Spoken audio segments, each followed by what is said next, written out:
Welcome to the Deep Dive. Today, we're cracking open a really interesting topic, Scotch whiskey. Always a good topic.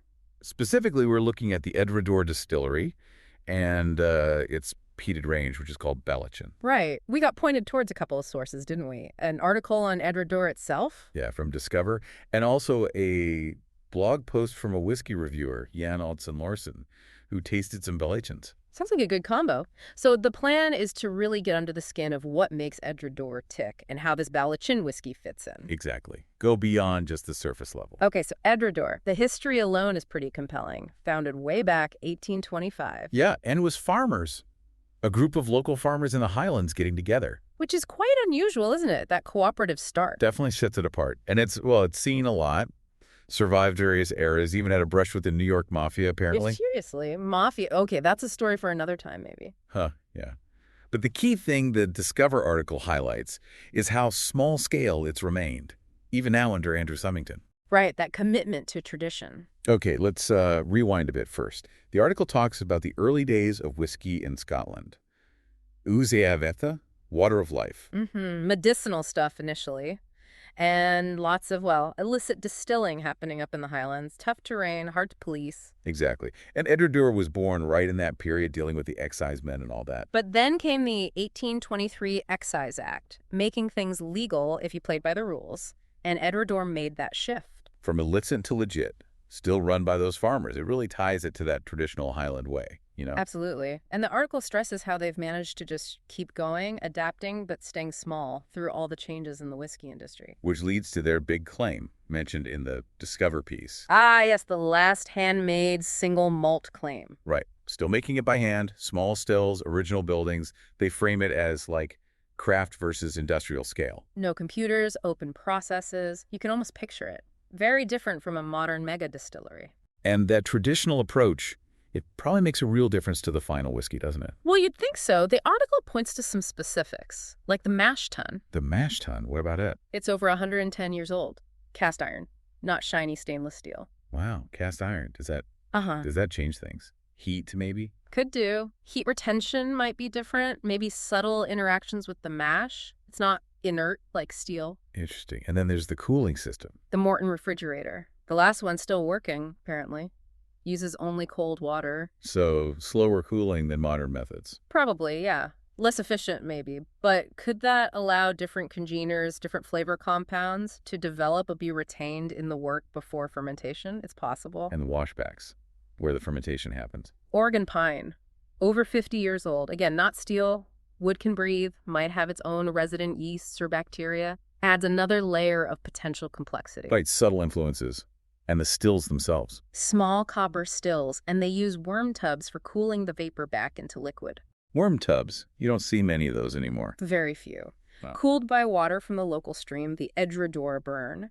Worm tubs generally mean slower condensation, often leading to a heavier, maybe oilier, more characterful spirit. It all paints a picture of, doing things the old way. Definitely. Even down to giving the used barley, the draft, to a local farmer for cattle feed.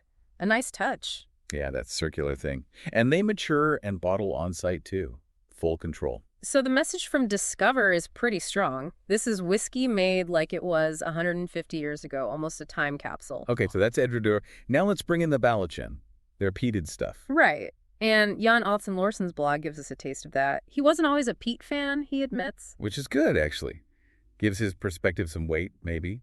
He calls Ballechin heavily peated, but then seems to question that label a bit later. Yeah, definitions can be tricky. So he tried 3 expressions. First up, a 15-year-old. Finish in Huelva Orange Wine casks.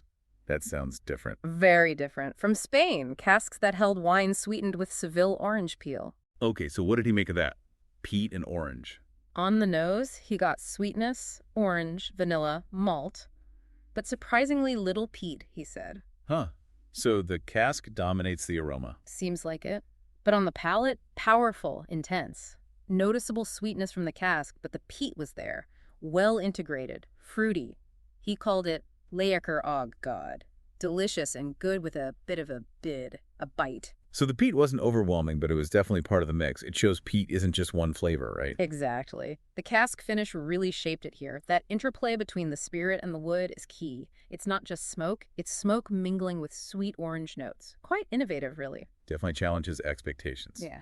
Okay, next one he tried. An 18-year-old, batch 2. This one used Edradour's more classic cask combo, bourbon and sherry. Ah, okay. More familiar territory, perhaps. Well, he noted a strong sherry aroma, as you'd expect, but again, he was surprised by how little peat came through on the nose. So that heavily peated label, he's really questioning it now. Seems so. Or at least pointing out it's relative. What's heavy for Edradour might not be Islay level heavy, you know? Makes sense. And the taste. He found it richtig lekker og balancerat, really delicious and balanced, good sherry flavor, peat more subtle, a good whiskey, he thought, but... Right. He preferred the novelty of the 15-year-old orange cask. This one was maybe more conventional for him, despite being good. So the peat here is more in the background, mellowed by age and the sherry influence, perhaps. Seems likely. Shows a different facet of Ballechin. Maybe the spirit itself isn't super aggressively peated to start with, allowing the casks to shine through more with age. Okay, interesting. And the last one, a 20-year-old. Yes. Ballechin, 20 years old, first fill port casks this time. Ooh, port casks. He mentioned having issues with those before. Yeah, he called it his Port Vensfelden, the port wine trap. Like he'd been burned by overly dominant port finishes in the past, so he was wary. Understandable. Some port finishes can be a bit much. How did this one fare? Surprisingly well, it seems. The aroma he described as dark berries, light peat, dried fruits, quite complex fruitiness. Sounds promising. And the taste. Did the port trap spring? Apparently not. He found intense peat working with dark fruit notes. Called it Spid's Og Complex. Sharp and complex. Really enjoyable, long finish. Wow, so this one worked. Yeah, he even suggested it might convert him to liking peated whiskey finished in port casks. That's quite the endorsement, given his initial skepticism. That is significant. Shows that balance is possible even with peat in a strong cask like first fill port, especially with decent age on it. Right. The integration must have been really good here. The peat and port playing off each other rather than one drowning the other out. So, looking at Laursen's reviews overall, what's the big picture on Ballechin? Well, he comes away impressed, maybe even a bit surprised he hadn't paid it more attention before. Likes the flavors, the age statements. But that heavily peated thing keeps coming up. Yeah, he reiterates that it needs context. It's peated, definitely, but not scary or overwhelming like some Islay whiskeys might be. It's more nuanced. So, accessible peat? Maybe. Perhaps, or just a different style. His final verdict was pretty blunt. Null God whiskey punctum. Which means... Basically, damn good whiskey, period. Can't argue with that. Okay, so if we tie Laursen's tasting notes back to what we learned about Edradour's production from the Discover article. Yeah, it starts to make sense, doesn't it? That traditional small batch approach, the unique equipment like the worm tubs, it likely creates a spirit with a certain character, maybe a certain weight or texture. A spirit that can then handle these interesting cask finishes, orange wine, port, without getting lost. Exactly.